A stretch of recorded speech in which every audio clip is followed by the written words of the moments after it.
Not even being funny, being dead ass serious. A good amount of these women are beautiful.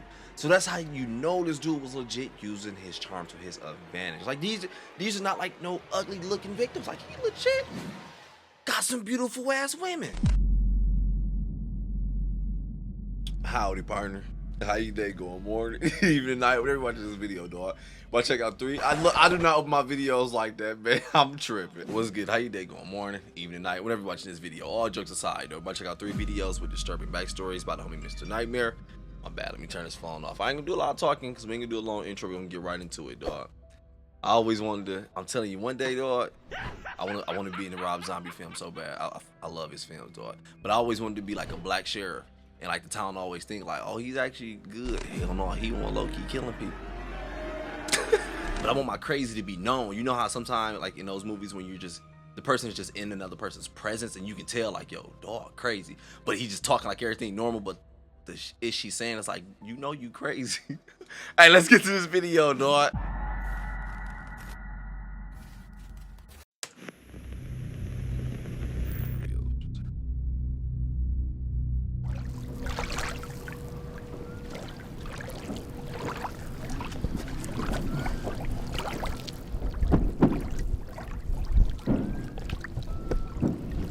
This was the recounted story of a Reddit user with the username bingbong1234, but for the purpose of this video, I'll just refer to him as Tom. It started when Tom was 8 years old, taking his dog for a walk through the neighborhood with his mom. It was a little later in the night, between 10 and 11 p.m. They lived next to a swampy, woodsy area on the edge of the neighborhood, which was in Lansing, Michigan. It was a very silent night except for the slight wind. Then, from down in the swamp, Tom and his mother heard somebody whistling at them. It sounded sort of like a bird, but each whistle was different enough where the lack of consistency made it human-like. The whistling would apparently fluctuate pitches, sounding higher then lower. With a concerned and slightly terrified look on her face, Tom's mother grabbed his hand and said that they should go inside the house quickly. But since this happened at a very young age, and nothing similar happened for a while, Tom forgot about it, until 2 years later. Tom was taking his dog out again late at night, and towards the end of the walk... At least they got a big dog. And the reason why I said damn when he said Lansing, Michigan, because I know it's not a ghost video, but in the other video I was like kind of letting y'all know like, yo, Ohio has to be the most haunted place ever when it comes to ghosts. A few of y'all was mentioning Michigan as well. And I was like, come to think about it, yeah, I do see Michigan on there a lot, especially being from Michigan. I should already knew that, but man. He grabbed his hand and said that they should go inside the house quickly. But since this happened at a very young age, and nothing similar happened for a while, Tom forgot about it. Until 2 years later, Tom was taking his dog out again late at night, and towards the end of the walk, Tom suddenly heard the same whistling noise again. In his words, with the same pitches and same inconsistent human-like tones coming from a bush that could easily obscure a person behind it just next to the front door. With the disturbing memory of seeing his mom equally terrified from the same whistling 2 years earlier, looking down into the swamp at something neither of them could see, he ran inside as fast as possible. Years went by again without it happening, and eventually it slipped from Tom's mind. Fast forward to the summer of 2015, when Tom was 24 and started dating his girlfriend Sarah, who he moved to South Dakota with. For Independence Day, the couple decided to go to Pierre, South Dakota and watch the fireworks along the bank of the Missouri River. The two were parked at a free camping area behind a hospital, where people were allowed to pitch their tents, hang out, and see the fireworks up the river. Tom and his girlfriend were near the very end of the campground, and there were very few, if any, people around them. The fireworks began as it started to get dark. They sat right at the edge of the river to be able to see the fireworks. A huge thunderstorm was approaching, so the air seemed electric and the wind was picking up. The atmosphere was very eerie and unusual, as the video will display. Most of the other campers walked up the river to have a better view of the fireworks, but Sarah and Tom stayed back and were drinking beers amongst themselves and relaxing. And suddenly, the couple heard the sound of a paddle methodically dipping into the water. They saw a figure steering a canoe about 20 meters offshore. Around this time, Sarah decided to get more beers from the car, leaving Tom alone to stare at this mysterious person. And then he heard the familiar whistle that at one point haunted his childhood. Bullshit. His entire body froze as he was quickly covered in goosebumps. It was the exact same whistle from his childhood, more than a decade later. Tom looked at the figure, but it was way too dark to see who it could be. The person in the canoe was wearing a hat, and when they were perpendicular to the shore from Tom, they stopped paddling, turned the canoe to face directly at him, and whistled. So this the action video, right?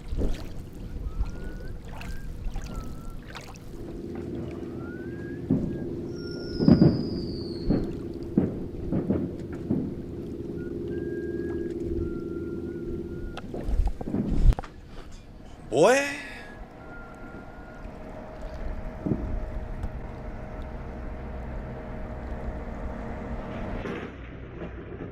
Tom looked at the person and shouted, "Who are you?" which received no reply. The person just whistled a couple more times, turned the canoe, and paddled out of sight. As the canoe was almost out of sight. Because at first, I wanna blame, say, like, all right, it's him, whatever. But his mom heard it also at a younger age, whatever. Well, when he was younger. She was younger too, but you know what I mean. I don't know. Times, turned the canoe and paddled out of sight. As the canoe was almost out of sight, Tom grabbed his camera and got a shot of them whistling as they paddled away. When Sarah came back from getting the beers, she was very confused as to why Tom was so freaked out. When he explained, Sarah was also completely unnerved. Tom was under the impression that they were being followed and watched, and that they were in danger, especially if he was somehow being followed for 14 years by the same person all the way to South Dakota. This raises some big questions, such as, was it a coincidence? Why was it always the same whistling noise? And if it wasn't a coincidence, who was the person? Why did they follow Tom, and where did they go? To this day, there have been no conclusive updates on the matter, and these questions remain unanswered. Creepy.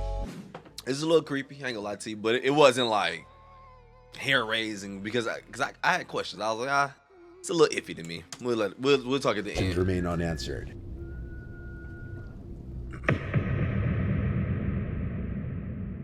Emma Philipoff was 26 years old when she disappeared almost 10 years ago, on November 28, 2012.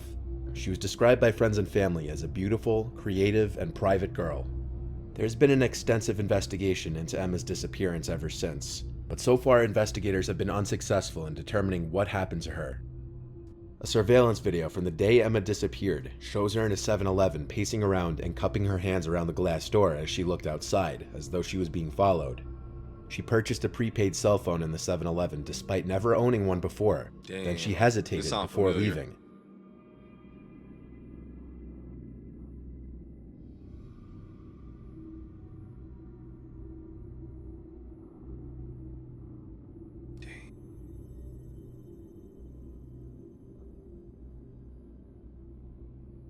The cell phone she purchased was never activated. A little later, Emma got into a taxi instructing the driver to go to the airport. She then got out of the taxi due to insufficient funds for the fare. She was last seen between the times of 7:30 p.m. and 8:30 p.m., acting strangely in front of the Empress Hotel. According to a witness, Emma seemed confused. He saw her at a crosswalk, refusing to cross the street. He asked her if she was feeling okay, and asked her if she was being followed due to her paranoid mannerisms. Emma said she was okay. So, not knowing what to do, he made a phone call to the police. Police showed up and found her shoeless, and they questioned her for a total of 45 minutes and then left. Investigators later found her vehicle the following morning, parked at the Chateau Victoria parking lot, containing all of her belongings, including her laptop, books, her passport, and library card. Investigators found a CCTV footage clip from a local YMCA 5 days before Emma went missing. In the clip, she walked in and out through the door 6 times, peering out through the glass.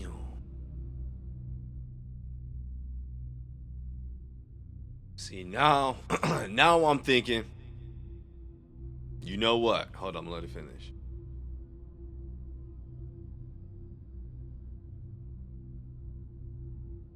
One possible person of interest is in CCTV footage from a Vancouver store. The 2014 surveillance video shows a man in a Gastown clothing store holding a purple poster in his right hand. The store owner reported that the man was irritated and claiming Emma was his girlfriend and that she wanted to be left alone. Police have not yet been able to identify him. Damn. See, because I ain't gonna. Oh, I know. I think I know this. I think we just saw this one on MRBALLEN. But I'm not gonna lie, because at one point it felt like it was all right. Either she was checking out in her head or off some drugs or something. That's what it felt like. With the guy, I don't know if he maybe was really holding her against her will or whatever, or if it was just like he noticed a damn situation where it was like, all right, I can take advantage of this ish. Like, yeah, this is my girl. She all right. She with me, so I'm about to get her because I see she's gone somewhere in the head, whatever. But I don't know though. Regardless, yeah, that one is. I think I heard about that one, but I don't think I have. But this one I know I have for sure. But yeah, that one sounded a little crazy at one point. I ain't gonna lie to you. Damn, I want to look more into that one. I want to know what's really going on. Police have not yet been able to identify him. Flat-foot ass. Oh, we got an ad. The footage you're about to watch was of an episode of the old game show The Dating Game, and on the surface it seems completely normal, and all the contestants seem to be regular people you'd expect to see in a typical cheesy 1970s dating show. However, one person on the stage was not who he seemed, and it was later found out this episode was filmed amid a gruesome killing spree. He was the winner of the episode, and his name was Rodney Alcala, a serial killer who victimized up to 130 women. Oh, yup. This was part of because it was like I thought it was blah. It was like 120 or something like that, dog. Crazy. We ain't gonna talk about it, dog, because we already did a little talking on this one. Like, not too long ago, the video is, I'll leave it in the description if you want to watch it. Dude legit took every card that he had, that he was dealt in life, that was good, and used it to, like, an evil advantage. Like, knew what he was doing, too. I was like, oh, this nigga is crazy. However, one person on the stage was not who he seemed, and it was later found out this episode was filmed amid a gruesome killing spree. He was the winner of the episode, and his name was Rodney Alcala, a serial killer who victimized up to 130 women. This was part of the episode. Baxter number one is a successful photographer who got his start when his father found him in the dark room at the age of 13, fully developed.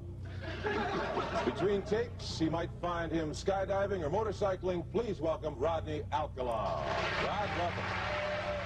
He was introduced as Bachelor Number One, a successful photographer who enjoyed skydiving and motorcycling in his spare time. A Bachelor Number One, I am serving you for dinner. Oh. What are you called, and what do you look like? Verbally, he was winning her ass over. But then once everything got like face to face personal, then she kind of understood. Oh, I was so glad she wasn't just looks. You know how some people say like, I'm glad you're beautiful because you. I don't know how the saying go with her. I was like, nope. Glad she was actually beautiful and smart though. She picked those flags up hella quick. My bad. I get excited. I talk too fast. She picked those red flags up hella quick. And somebody in the comment was calling out like, I didn't know because you could tell where he was like looking around when he was talking. I was like, no, you got to remember they don't see each other at this point. What we're seeing right here, they're walled off. So she don't know. She just only can hear this guy verbally. Same with him on that end, even though he don't give a fuck. He he trying to do. But on their end as well, they don't see. So the camera is in their face, so they're talking. So of course ain't nothing to look at. I be legit having to train myself to look right here when I be talking to y'all. I be looking here, be looking there. Sometimes be looking like I be reading a script, whatever. I be looking everywhere because it's like ain't nobody really in front of me to look at. I am serving you for dinner. Oh. What are you called, and what do you look like? I'm called the Banana, and I look really good. Can you be a little more descriptive? Peel me. With his suggestive quips and impressions, he won the contest. What you think she thought of when he said, I am a banana? Ain't nobody cooking no damn banana. She says, but regardless, think about it. What you think of? I don't know what you thinking of right now. My bad. Didn't want to put that in your head. I was basically trying to say, it's kind of like when people say the shit, like, but the way, okay, no, I wouldn't even say that. The pink elephant one, I wouldn't use that one. What he's doing basically is like, I don't know what it's called. Like, I'm taking your mind somewhere, not intentionally. Well, yeah, it will be intentionally, but I'm not doing it directly. Like, I'm not actually like, hey, here's my penis. I'm not doing it like that. But at the same time, it's like, I'm a banana. But the way I throw it at you, you like, oh my God, you play too much. Shit like that. I don't know. Look at her cheesy. Look, we both got the little gummy laugh. Look at her. She like, hell no. I can laugh at it because I know she good. She can survive this shit. Yeah, you better. He hell. With his suggestive quips Slow and down, impressions, he won the contest, scoring a date with the Bachelorette, Cheryl Bradshaw. But in the years that followed his appearance on the show, Alcala would come to be known as the dating game killer. Will that date be Bachelor Number One? bachelor number 2 or bachelor number 3? Who gets the dance? Well, I like bananas, so I'll take one. Number 1, bachelor number 1. All right. Look right there. He said, "Got her, got her." No, you don't. Number 1, bachelor number 1. He like this shit too easy. Nope. He's a skydiver. She found He's me. got a lot of nerve. He's into motorcycling. He's also a fine photographer. Say hello to Rodney Alcala. Rodney, come on and say hello. He like turning shit on and off too. He was convicted of the murders of Goddamn 6 Jackson women and a 5 suit. 12-year-old girl, with some of the crimes being committed before his TV appearance. Investigators estimated his victims could be as many as 130. That Alcala is died at crazy, age dog. 77 while on death row. He committed his first known crime on September 25th, 1968, when an eyewitness in Los Angeles called police after watching him lure an 8-year-old girl named Tali Shapiro into his apartment. Damn. Tali was walking to school when Alcala offered her a ride, but he took her to his apartment instead. When the police arrived, the girl was found alive, but Alcala had fled. To evade the resulting arrest warrant, he left the state and enrolled in the NYU Film School using the name John Berger. With his good looks and charm, he persuaded many young women to pose in photographs for him, most of whom are presumed to have been Fucking victims of sick. his, and apparently a lot of them remain unidentified. In fact, you can easily find these pictures online. Damn, In for 1971, he obtained a counseling job at a New Hampshire arts camp for children. The FBI added Alcala to its list of 10 most wanted fugitives, and a few months later, 2 children attending the arts camp noticed his photo on an FBI poster at the post office. Alcala was arrested and Hold on, because we didn't get this part. At least I don't think I missed it or not. It's always crazy how people can just hide right in your face. The whole time you'd be, I don't know, just naming something. You'd be at the doctor, I don't know, talking to your doctor or whatever. Oh, whole time you don't even know. Like, he killing people. It could be the neighbor. I don't know why I did it like that. All dramatic. Like I'm on a TV show. I'm ready. No, I stopped playing. No, for real. I don't know why I did that. But legit, it could be the neighbor. Like, neighbors are really trippy to me if you think about it, because boy, you don't know what they be doing. Hey, how you doing? Hey, how you doing? They don't know what you doing. Whole time they can be doing running. Look, we about to get into that. It's real though. You don't know people, but in your face they give you what they want to give you. Hey, how you doing? Oh, I'm good, man. Just got off work, Just donated to the what? Look out, yeah, man. Hey, sound like they good people, right? Whole time they probably really did all that too. But at the same time, and apparently a lot of them remain unidentified. In fact, you can easily find these pictures online. In 1971, he obtained a counseling job at a New Hampshire arts camp for children. The FBI added Alcala to its list of 10 most wanted fugitives, and a few months later, 2 children attending the arts camp noticed his photo on an FBI poster at the post office. Alcala was arrested and extradited to California. He only served 3 years in prison for this crime, because Shapiro's family had relocated to Mexico, and her parents refused to have her testify at the trial. The years following, he would be in and out of jail, and the list of his victims would grow longer and longer. Somehow, Alcala was able to make it on the dating show despite his criminal history, and of course, his record went unmentioned during his appearance. After Cheryl Bradshaw chose Rodney Alcala, the two were awarded tennis lessons, complete with outfits, and a trip to Magic Mountain theme park. First, you'll receive tennis lessons from expert Naomi Besa of the famous Kirkwood Tennis Club. That starts. The two were then escorted to a place where the show would allow the match to talk and get to know each other. And it was during this time that Cheryl Bradshaw started to get a bad feeling about Rodney overall, describing him as creepy and weird. The arranged date after the show never happened because Bradshaw called the show's office after filming and told the contestant coordinator that she didn't want to go because of the weird vibes that came off of him. She said, Ellen, I can't go out with this guy. There's weird vibes that are coming off of him. He's very telling you, strange. go with I'm your- not comfortable. Is that going to be a problem? And of course I said no. The next year, good on shit, June good 20th, shit. 1979, I'm glad you 12-year-old said no. Robin Samso of Huntington Beach vanished while riding a bike to a ballet lesson. A Forest Service employee later found her remains, scattered across a remote ravine in Los Angeles. Robin's friends told police that a stranger had photographed them on the beach the day she disappeared. Authorities obtained a warrant to arrest Alcala based on his record, his known habit of photographing children, and indications that he frequented the area that the girl's body was found. Rodney Alcala's DNA would later link him to the deaths of multiple other women. In 2010, he was convicted of 5 counts of first-degree crazy, murder. dog. He was sentenced to death, But after New York City And the investigators, crazy part is, 5 counts. not even being funny, being dead ass serious, a good amount of these women are beautiful. So that's how you know this dude was legit using his charm to his advantage. Like these are not like no ugly looking victims. Like he legit got some beautiful ass women. That's hella crazy, dog. Legit just boom, let me turn it on because it's one of the cards I was dealt, but I'm gonna use it a different way. Got the looks, got the personality. Oh, I know how to talk to the game to him. Got the mouthpiece. Whoop, whoop, whoop. But then I'll turn it off because it ain't me, so I don't like being there too long. Whoosh, got what I wanted. Now look, damn, what the hell, dog? This part is crazy. Women. In 2010, he was convicted of 5 counts of first-degree murder. He was sentenced to death. But after New York City investigators began probing his potential ties to unsolved killings in the city in the 1970s, he was also charged for the murders of 2 more women, which he pleaded guilty to. The actual amount of disappearances and murders that Rodney is responsible for remain unknown. It's crazy to think how Cheryl Bradshaw's gut instincts that something was off about Rodney and her refusal to go through with their date probably saved her life. Oh, it did. Damn, this one was crazy, dog. Even up, man, we can talk. Damn, that was legit some crazy extra information on top of that story.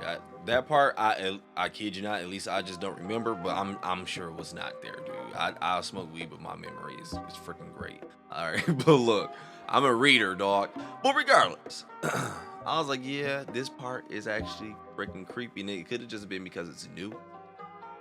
And it was additional on to a story that I already had information about, where it's like, oh, this is trippy. It was like, no, we find out even more trippy-ish.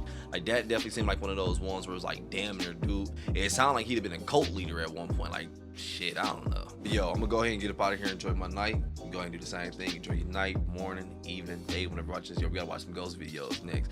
Man, I expect Mr. Nightmare to take me here, dog. Usually his stories don't get trippy like this. But then again, when you dig, yeah, he got a good amount of them that do get trippy like this. That big Ruth one still crazy. Yo, I'm gonna go ahead and get up out of here. Enjoy your day, morning, evening, night. Hey, click the like button for me. I appreciate it. What I'm out.